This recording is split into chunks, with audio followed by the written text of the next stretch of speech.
Today's daf, Bezos Hashem, is Masechta Bava Kamma, and we're going to start from, this is Tzadik Aleph, and we're going to start from two lines, The beginning, Tzadik Amud Beis, 3 lines from the wide from the line. bottom. Okay, so the Gemara is discussing over here Rabbi Akiva's opinion. Right? The Gemara, the Sava, Rabbi Akiva holds the Ein Eid Nasadayin.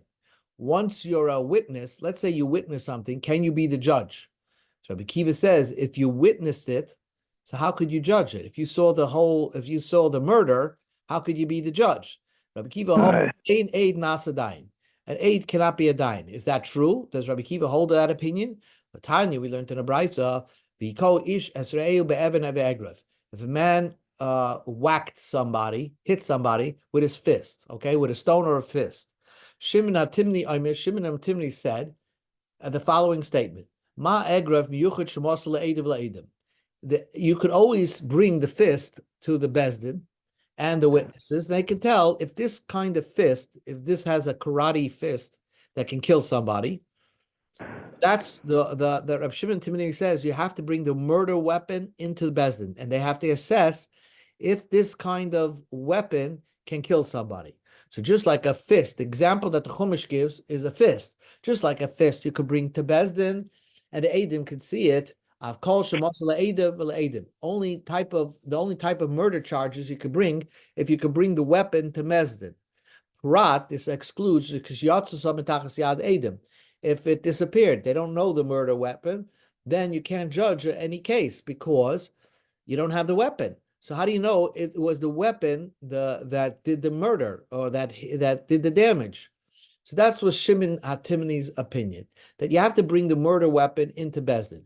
Amalei Rabbi Akiva, so Rabbi Akiva said, even if you brought the murder weapon into bezdin, even if you brought the fist into bezdin, did the guy actually hit somebody in front of bezdin? They know how hard he hit the guy and where he hit the guy. Did he hit him on his shin bones, or or his solar plexus? It depends where you hit the guy. You could have a fist and you have the murder weapon. You have to know where you hit him and to determine if it's something that can do damage. Let's say let's say one guy, a murderer, pushed somebody off a roof or off a house, and he died. Will Bezdin, the court, now go to the house or go to where the murder actually happened? They won't go. They trust the witnesses to tell the story. They don't have to go actually see it. Let's say they go to the house where the murder happened and the house disappeared or the wall disappeared. It fell down. Will they have to rebuild it? Ella, so the situation is like this. Ma egraif miyuchad shumos le'edim, av kol shumos le'edim, prat l'shiyatzu ever mitach siyad makeh potter. So the brayso finishes that says like this. It's the Eidim, the witnesses, that determine if the guy had the weapon to kill or to do damage. And just like a fist, if the Eidim say this type of fist, this type of whack could have done damage, so also every type of situation is we determine by the witnesses testifying that if this is the type of weapon that could have done the damage precisely where the victim was struck. But we don't require the bezdin to actually see the murder weapon. So that's the end of the brayso. Ketanumiyas, you have a partial quote. Amalei Rabbi Akiva said, "V'chi b'fnei bezdin hiko sheyodin Kamma hiko." Did he hit him in front of bezdin? And bezdin would know for sure how hard he hit somebody. So from the language of Rabbi Akiva, it seems that Rabbi Akiva has no problem that if bezdin witnesses something, if the judge witnesses something, not only he can still be a judge. He's not disqualified from being a judge. And you told me before that Rabbi Akiva is of the opinion, Ein Eid Nasadayin. Once a judge witnesses something, he cannot remain a judge. He's not impartial. So that's the partial quote. Rabbi Kiva would, it seems to say that if they would have witnessed the event, the witness would have become the judge. So it's a kasha Rabbi Kiva versus Rabbi Kiva. And says the Gemara, Lidvarav, the Rabbi Shimon Timni, Kamma levelei, loy svirlei. He's going on the opinion of Shimon Timni, but he himself does not hold of it. In other words, Rabbi Kiva himself does not hold. Once a judge sees something, he's disqualified from being a judge. Okay, that finished up yesterday's sugya. Tana Rabbanu, the rabbis taught, Shar Tam Shehemis V'Hizik Don Raisa Dinin Falshes Ve'In Don and Daisai Dinin Momers. If you have a short tam, the first time it gored, the first time it killed somebody, and then after it killed somebody, it did damage. So the Brisa says, first you kill the guy, you kill the ox, you punish the ox for killing a human being, and you don't deal with the civil problems, the dina mominus, the monetary damage that the ox subsequently did. Muad shehemis, but what happens if the animal was already a muad? It damaged 3 times and it killed a human being, the hizik, and then it did damage. So it did 2 things. Again, all these things, it did 2 things. First, it killed somebody, a human being, and then before they locked up the ox, it damaged something. So the Brisa says first you deal with the civil charges, and then you deal with the murder charges against this animal, and you actually kill the animal. Let's say you murdered they paskined, and they brought the murder charges against the animal first. Then you don't bring the monetary damages second, because once the animal did the monetary charge, the din in nefashos first, then there's no din in amominus. Remember, by short tam, if it killed first, then and did damage, you kill the animal first. You deal with the murder charges, because an animal short tam, it pays for monetary damage through its body. But this animal already killed somebody, so you're going to already kill the animal. So really, there's no money left to pay for the dinner mominus. But the muad is a little bit of a question, because a muad, we know that the owner of the muad doesn't pay from the animal itself. So it's not magufoi. He pays from his bank account. So the question is, why will you not subsequently, even if you did the murder charges first against the animal, why wouldn't you actually do the civil charges against the animal? If you did the dina nefashos first, so what? Do the civil charges, the damage charges second, because it's up to the owner of the animal to pay. The owner of the animal has to pay, and that's it. And he pays from his own bank account. Rava explained, they found the boys, the yeshiva boys from yeshiva of Rav, and they answered the question. Hamani, the brisa that says that muad, you do the dine mominus first, and then you do the nefashis, but the other way around, it doesn't work. Rav Shimon Timnihi, the Alma ma agaf miyuchad shemos la'edim la'edim, Alma, we go to Tzadik Alach Mamal Aleph, Alma be'ine umdede de beidina. Rav Shimon Timni had this very big comment that you have to bring the murder weapon into Bezdin. And therefore, if you're going to take this muad animal and charge him and go to court first on his murder charges, then what's going to happen? The animal is going to be found guilty, and the animal is going to be killed, right? And the animals be killed. So when you have the damage charges subsequently, you can't bring the animal to Bezdin because it was killed. So therefore, that's it. That's what the Bryce. That's why you should do the monetary charges first, and then the murder charges. The Hakiv the Gamma Kedina Katala. If you're going to do the murder charges first to this animal, you're going to kill the animal. You don't keep it around anymore. So until it stands through the civil, the civil case, the monetary case, you're going to kill the animal. Once you kill the animal, you can't, according to Shimon Timni, have the monetary case, because you can't bring the animal to Bezdin because you already killed the animal. And Shimon Timni requires that the murder weapon or the damaged weapon has to be brought into Bezdin. That was the yeshiva boys in Rava's yeshiva said that in Rav's yeshiva. And Rava said, I could say, Afilatema Rabbi Kiva. You could say that Brisa comes according to Rabbi Kiva, that you never have to bring the actual murder weapon or the actual thing that did the damage to Bezin. But that we're talking about that the owner of the animal disappeared.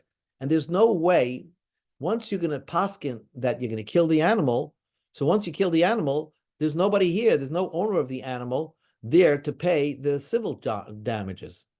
Says the Gemara, Ibarach, if we're talking about a case where the owner of the animal disappeared, ran away, even if there was no murder charges, if the owner of the animal ran away, so how are you going to do a civil charge against this animal? You need the owner of the animal present at the case. And if he disappeared, you're not going to have any civil charges brought against the animal because the owner of the animal ran away. Answers the Gemara, the Kabo Sahade Ubarach. It's talking about a case where they accepted Edim on the civil charges and the murder charges, and then the owner of the animal ran away. So therefore, that's why if you did the murder charges first and you kill the animal, then where are you going to pay the civil, the monetary damage that he did? Where are you going to pay? The owner of the animal ran away. Soif, the answer is Mehechem Mishtam. The Gemara says that even if there was no murder charges, again, if the owner of the animal ran away, where are you going to get paid from? So the Gemara says Meridya. You would get paid if you did the civil charges first.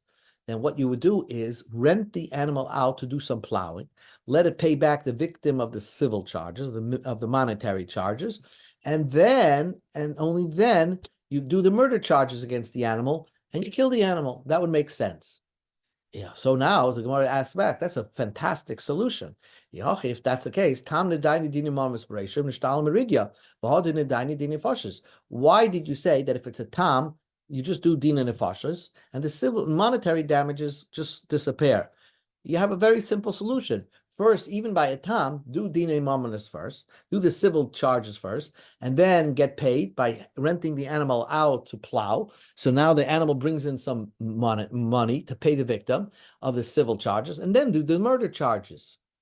So why did the Brisa say the tam, there's no way out, there's no civil charges anymore? Amar Rav Mari, so Rav Mari explained, Brei Rav Kana Zoysemeres Ridya Aliyah de Marahu. You can't force a tam to pay for damages because that is aliyah. That is from the bank account of the owner. In other words, a tam pays gufay, but you sell the animal and you pay the victim. But having it do work already is a non-bodily part of the non-bodily income from the animal that a tam is not liable for. It doesn't have to use that money to pay its victims. And therefore, this idea would not work for a tam. It only works by a moving. New Gemara. Ibaylahu.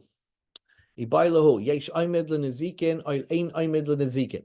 Mi amilik talahu damrin bahachi nafki. In other words, do you have to bring, let's say, a damage? I told you by a murder weapon, you have to bring the murder weapon into the bezdin, right? What about if something did damage? Do you have to do an estimation, bring the thing that did the damage into court or not? You have to determine. Let's say he whacked somebody with a spatula, with a wooden spatula. Do you have to bring that spatula into the court to determine if this spatula could do damage or not? Sometimes you take a small item and you could do big damage with it. So do we trust the Eidim by saying this is the spatula that caused the damage, or you have to actually bring the spatula into the bezdin and the court? The judges have to determine if this type of wooden spoon can do damage, for example. So mi amrinim, do we say liktala hu da amdinim for a murder case, right? So then you have to bring the murder weapon into the court. Then they have to say, this murder weapon could take a life, but this murder weapon can't take a life. But to get damage, kaldahu, Anything can damage a person. You really could trip over a feather and damage. There's no difference between a damage case or a murder case. You always have to bring the item that did the damage or the murder or the killing into the court so the judges can see it. Tashma, come in here. We learned in the Brisa, Ma bar sheyesh by kedei lahamis asar tefachim, af kol sheyesh by kedei lahamis asar tefachim. By bore, we said many times that the bore that's 10 tefachim deep could kill a human being. But if you have a bar that's less than 10 tefachim, an ox and donkey fell in there, umes and died, potter, because it's less than 10 tefachim. Huzak boy, but if the shor and the chamor got damaged, chayev, it's liable. The guy that dug the bar is liable. So my love, this Mishnah, the Brisa, which we've seen many times, mimata lamala, it's counting from the bottom to up. It's saying like this, Kamma. Mitefach v'adasar. When you start a bar and you did get just a little bit of a tefach, till tvachim, misa leke, for sure it can't kill an animal, but nezakinika could do damage. That's what we say. So that's what the Bais is saying. So the Bais is saying basically that you could have a little, a pothole, a small tiny pothole, and that could do damage. And now, how do you know? Usually a tefach doesn't do damage, or you have to estimate. Alma linzakin kaldu shmamina einaim dinazakin. From this brisa, we don't start looking at the item that did the damage and see if it could or not. Once there's a damage, we take the victim's word for it, the Adam's word for it, and that's it. We don't determine whether this thing could have done the damage. We automatically, the guy is guilty. The guy that dug the bar is guilty. So that we see from there, ein oimdim, you don't do any estimation for nizakim, for damages. And says the Gemara, loy, that's not what the Brisa meant to say. If it's going from top to bottom. Kamma, this is what the Brisa said. If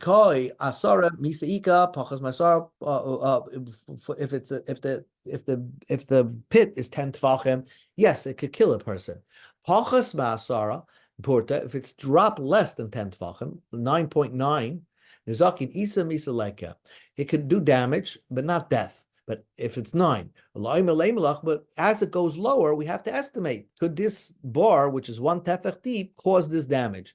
We everything that got damaged, we have to examine. Was it damaged because of this pit? It's just a vulnerable item and they just is easily damaged, and it's not the fault of the guy that dug the pit. So you do estimations by damages. Here. We know that if you whack your slave's eye and you blind him, or you whack his ear and you make him deaf, the slave goes out free. Let's say you whack the wall right next to your Eved. A wall was right next to the Eved, right next to his eye, and you hit the wall. Now he can't see. Or you hit something next to his ear, now he can't hear. The Eved will not go out free. My tama, what's the reason? We have to estimate. And we can assume that if you're not hitting his eye and ear, then probably that's not the reason why he went deaf and blind. Right? It must be something else. So we see, from here we see yesh umdana zakim. For damages, we start to examine. Just because somebody got injured doesn't mean that you caused the damage. So we don't take the victim's position. We don't take the victim's word for it. We have to see. And no, really, if the victim is injured, we automatically assume you did the damage. But Mishum Damrini, here is a different case. The fact is that he didn't hit the guy in his ear. He didn't hit the guy in his eye. He hit the wall. So the guy got scared, and he himself caused his own blindness and deafness. Kidetanya, like we learned in the Brisa. If you frighten your friend, you're not obligated to pay civil damages, but minashmaim you have to pay. Ketzat, what's the case? Talk about if you blew in his ear and you made him deaf, you're not obligated to pay. If you grabbed his ear and then you blew into his ear, so by grabbing it, you manhandled his ear, and that's probably why you made him deaf. Chayiv, you're obligated to pay. So sometimes you can scare somebody, and you're not obligated to pay medine in the courts, but they won't obligate you to pay. Is minashmayim, you caused the guy to get scared, and now you caused him to, go into shock and stress. You'll still be chayiv to pay medine shemayim, and in heaven they'll get you. Tashma, coming here, chamisha dvarim. There are 5 things when you damage another human being, another Jew, you have to give them 5 things. You give them right away doctor bills, and you lost wages until he gets healed, until he's back at his job.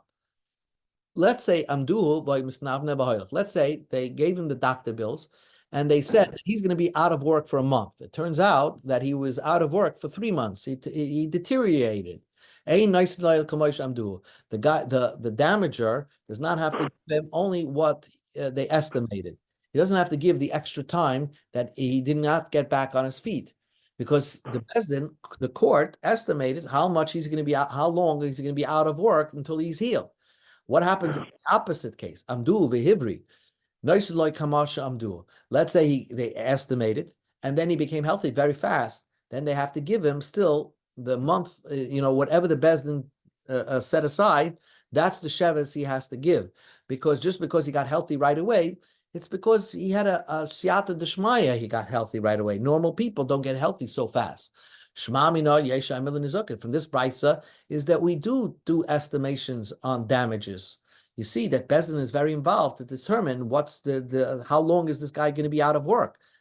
So the Gemara answers very simple. Lemei megavra kama liksa miyamaka kama loy miksa loy komi boiling devade amdina. To determine how much he's going to be out of work, how long he's going to be out of work, how long he's going to be in bed. Certainly, Bezdin gets involved with that. We're dealing with the murder weapon or with the damage weapon. Does the damage weapon have to be brought into Bezdin? So the judges have to determine if this thing could do damage or not. What is the story? Tashma Shimna Timni Omer. That's exactly what Shimon and Timni said. Ma Egrov Miyuchad Shemos LeEdiv LeEdim. I've called Miyuchad Shemos LeEdiv LeEdim. Shimon and Timni says the example that the Chumash gives of doing damage if you whack somebody with the fist. Well, a fist you can bring into Bezdin, and the court will look at the fist and look at the way the guy makes a fist, and will determine if he can make a strong fist to damage somebody. The court has to estimate if this thing could do damage. That is a good proof. One thing we said above, if they estimated a guy and he got healthy, they give him everything that they estimated him. This is a proof to what Rava said.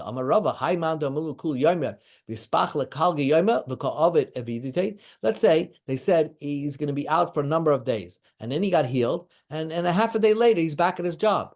You have to give him the lost wages of an entire day, because really the fact that he healed faster does not benefit the damager. Why? Very simple. The victim, got a special a heavenly assistance and healed faster, but that doesn't mean he loses the money that he's really owed by his perpetrator. Now we go back into the Mishnah. Rakak v'gibai roik v'hever. Omar papa loishon alaboy. I'm a big day loy. Pardon me. When do you say that a guy has to pay boishes, embarrassment, only if you spit on the guy's body, but if you spit on his clothing, not? So the Gemara says, what happens? Why, if you spit on his clothing, it's not true. At best, even if you spit on his clothing, you didn't do anything to his body, but still, it's still not nice when somebody, you walk in the street and somebody spits on your nice new suit. So why don't we make the person that did it liable for boishes? It's the following statement. If a guy just insulted somebody with words but didn't damage his body, you don't have to pay. It's like this thing, sticks and stones break your bones, but names never harm. It does harm, but boishes is not required unless you actually did something to the body of the victim.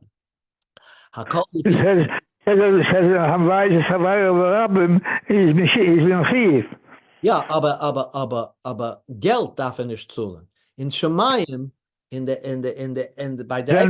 the Eibishter darf man zahlen, aber the courts here cannot require you to pay. Iboilahu, the Gemara asks a question. Tanakama lekula lekama lechumra kama. The Tanakama said that that there's a price given for certain types of boishes. Let's say 400 zuz. So the Tanakama said maybe depends on the human being, what class he's from. If he's from a lower class, so lekula kama, maybe the Tanakama was saying you go lenient. If you mavayish a poor person, you don't have to pay that high price because he's anyway on a lower class. Maybe the Tanakama was just speaking about strict. The minimum is the 400 zuz, but the ika ashid, the boiler mesad light face. Sometimes you find a wealthy guy and you embarrass him, you have to give him more. So what's the opinion of the Tanakama? Tashma, Kamma Rabbi Kiva, you look at what Rabbi Kiva said. Afil anim should be Yisrael, roin oisik ilem bnei chayrim, shiardim b'nechseim, shehem bnei Avram Yitzchak Yaakov. Every Jew is considered like a rich guy that lost his wealth, but he still has a class because he's from Avram Yitzchak and Yaakov. Shma mina, from here you see Tanakama lekula kamar. Tanakama was not that way. They were saying not like Rabbi Akiva, and from the language Rabbi Akiva seems to be going stricter. The Tanakama was saying no. If you're a poor Jew, you have to take less than what the Mishnah said. So that's true. That is the opinion of Tanakama. Rabbi Akiva is the stricter one. So Gemara says, remember the story in the Mishnah. There was a guy that ripped the shaitel off a lady. We're going to go another 4 or 5 minutes, and then we'll stop. And so he wanted to show he was supposed to pay 400 zuz. So he told Rabbi Akiva, "Give me time. I'll prove to you that this lady is nuts." So Rabbi Akiva said, "Okay, prove to me that the lady is nuts." So that's what the Mishnah says. Do we give the guy that's found guilty time to pay? When you damage somebody, you have no time. As soon as you're found guilty, you have to write the check. And says the Gemara, if you're paying for the actual wound and the doctor bills and the lost wages, yes, the victim is losing money right away, so you have to pay. For embarrassment, the person that got embarrassed by the damage, Yahavin, then we give the perpetrator a little time to prove his case. And maybe he can, even though he's found guilty, he can prove that he doesn't have to pay. So again, if you remember the Mishnah, the guy proved that this lady was a mental case. And nevertheless, Rabbi Akiva said, despite the fact that she's a mental case and she is allowed to damage herself, you're not allowed to embarrass her. So we see that she is allowed to, she is not allowed to embarrass herself, but you're not allowed to do it. So the Gemara says, "V'tanya," we learned in the Brisa, "Omalei Rabbi Akiva." Rabbi Akiva says, "Salalta b'mayim adirim, v'leisa cheres biyadecha." Basically, the Rabbi Akiva told this guy, "You tried to prove me that this lady's nuts. You came up with empty. There's no taina over here because Adam Rashoy lachbo ba'atzmai. A person is permitted to do damage to damage himself." You see this, he says you could actually cut your finger off, no problem. And here in our Mishnah, Rabbi Akiva says, "Ein Adam Rashai lechabel atzmai." Nobody's allowed to, do damage to yourself. You're not allowed to cut your own finger off. So what's going on over here? Amarava loikash, it's not difficult. Kamba chabola, kamba boishes. To cut your own finger off, you're not allowed to. Kamba boishes, to embarrass yourself, that you're allowed to do. And that's what Rabbi Akiva is saying. She can be in mental case, embarrass herself, but you're not allowed to embarrass her. Says the Gemara, but our Mishnah is talking about a case, is the same thing. Rabbi Akiva was responding to the embarrassment that she was causing herself, and our Mishnah says, that if you embarrass yourself, the Gemara thought that this chayvu ba'atzmi means if you embarrass yourself, you're not allowed to, but nevertheless, you're not going to be held accountable. So are you allowed to embarrass yourself? Are you allowed to cut your own finger off? Let's say a guy decides he wants to cut his own finger off. Is there an issa d'oraisa to do that? So the answer is yes. Hachi Kamma. This is what the Brisa said. Loi mi boy boishes the Adam Rashoy levaishis atzmai. A person is permitted to embarrass himself. Nothing. If you want to embarrass yourself and be a mental case, that's permitted. But to cut your own finger off, you're not allowed to damage yourself. You're not allowed to cut your own finger off. Everybody, if anybody else that damages yourself, anybody else cuts your finger off, chayavim. Basically, what Rabbi Akiva is saying, okay, we'll stop over here. But basically, what Rabbi Akiva was saying is that embarrassing yourself, you're allowed to embarrass yourself. There's no monetary something about that. Nothing wrong with that. But mimechabel yourself, even though you're not allowed to do it, you're not allowed to cut your own finger off. But if somebody else does it to you, he's liable to pay. So Rabbi Akiva was saying to this guy, you're going to show me that this lady is a mental case, and therefore you're not chayiv and boishes. Doesn't matter. Yeah. She can embarrass herself. You're still not allowed to do that. Okay, we're going to stop over. As the Gemara, a person cannot wound himself. You can't cut your own finger. But Tanya, we learned to the Brisa. The Brisa says the Torah, if you make a shvuah, you have to follow it through. If you make an oath, you have to follow it through. The man swore that he's going to do something bad to himself and did not follow through on it. I would think he's not liable. Talmud Bavli Daf Yomi. The Brisa says clearly that if you made a shvuah, an oath, that you're going to, let's say, chop your finger off, that's what we understand. You can do something bad for yourself, you have to follow through on the shvuah. So from there, you see that a person could wound himself. So how could you tell me nobody is allowed to wound himself? There's no permission. You're not allowed to do that. Rab Shmuel explained not that that the Brisa doesn't mean that you're gonna wound yourself. It means yourself, you're gonna do something bad for yourself, means be'esha betanas. You're gonna sit and fast. So therefore, you're gonna sit and fast. That's what it means, lahora la'atzmai. So the Gemara says, well, then you have to answer the end of the Brisa. The kvasi gaba roas achayim l'shima betanis achayim mi moisev loy betani yisoy. The Brisa says, I would think that if you made a shvuah to do something bad to somebody else, that you'll obligated to follow through on the oath. Now you're telling me doing bad to somebody else means doing bad means to sit and fast. How could I force somebody to sit and fast? And there's a possibility to do that. The mahadik lay in droina, you put the guy into a quarantine, and therefore you starve him. So that means that's what the Brisa means, that you're going to do bad to somebody else, not that you're going to wound him. The Brisa is talking about you're going to force somebody to sit and fast. For Tanya, we learned in the Brisa, no. What does it mean doing bad for somebody else? You say, I'm going to whack somebody else, I'm going to bash his head. So we see that the whole Brisa is talking about wounding yourself. So this Brisa, if you go total, if you think the Brisa as a package, the Brisa is basically saying that if you make a shvuah to chop your finger off, you have to follow through. So we see this Brisa holds a person could wound himself. So the Gemara concludes, it's actually machlokes tanoim. The ikaman diyama ain't odam rashoy lachba ba'atzmai, that you're not permitted to wound yourself. The ikaman diyama, and there's an opinion that says odam rashoy lachba ba'atzmai, a person could wound himself. So the Gemara says man tana deshamet le the ama ain't odam rashoy lachba ba'atzmai. That's the main opinion. Who is of the opinion that says that a Jew cannot damage himself, cannot wound himself? You can't go for plastic surgery, let's say. Who is that Tana? If you're going to say it's the following Tana of this Brisa, Tanya, we learned in the Brisa.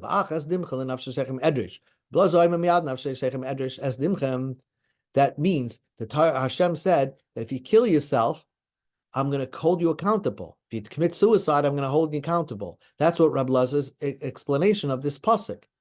So the Gemara says that only says if you kill yourself. So that doesn't say if you wound yourself. The Dilma Katalashani. From that pasuk, you only see you're not allowed to kill yourself. I want to know, how do I know that you're not allowed to wound yourself? Ella Haitanahu. It's the following Tanya. The Tanya we learned to the Brisa. You're allowed to rip your clothing. You're allowed to rip a brand new suit if for a person that died, and that's not considered like the ways of the goyim. Amr Ablaza, Shemati, I heard Shemakareya Alameis Yosimedai. If you rip your suit more than necessary, Loikim Mishum Baltasha, you're going to get the Malchus of Baltasha. The Koshkein Begufay, and certainly if you damage yourself, you're going to get Malchus. So clearly, this Rabbi Laza holds that you're not allowed to damage yourself. So that is the Tana that says you're not allowed to wound yourself. The Gemara says, no, maybe this Tana really holds you're allowed to damage yourself. It's clothing that we're more concerned about. The dilma begodim shani. Clothing we're more concerned about. The pseidid loyhadahu, because once you damage a suit and you rip it in such a way, you can't fix it. He would clothing the things that bring him honor. He was very proud of his clothing. Rabbi Yochanan was a good dresser. Rabbi Chizda had have a maske bein hizme vehigi. Chizda, when he would walk amongst thorns that could rip his suit, madle lemani, he would lift his suit up, and the thorns would go into his flesh. Omar, he would say, Zeh malaruka, the thorns, once it goes into my flesh, it will heal. But once it goes into my suit, v'zeh enim malarucha, this will not be able to repair itself. Once it rips my suit, I'm without a suit.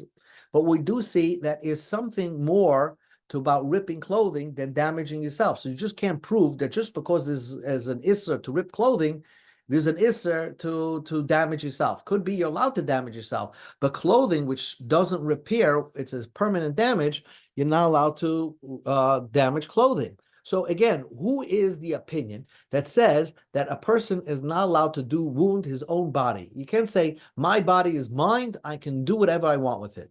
So Gemara says, it's the following opinion. Tanya, we learned in a brisa, Amra Laza Akapa Berebi. Laza Akapa, the great Rebbe, said, my Talmud loy mevchipa olam ma'ashachot ala nefesh. The Nazir has to bring a korban because he sinned against his body. What did he do wrong? What did the Nazir do wrong? That he wounded his body. Yes, he did. He caused himself body stress by making a oath that he's not going to drink wine. That's an obvious kal v'chomer. If you stop your body from drinking wine, you're called a sinner. If you cause your body not to, you wound your body, and you put yourself in stress from anything, right? Not something as trivial as wine, but you really cut your finger off. So then certainly you're considered somebody that did a big avera, and that is the source of the Tana that says Ein Odom Rashoy Lach Balatzmei. A person is not allowed to. He doesn't own his body. He can't say it's my body. I can do what I want with it. No, there's an Isra min Torah to damage your own body. Okay, this ends Baba Kamma Daf Tzadik Aleph.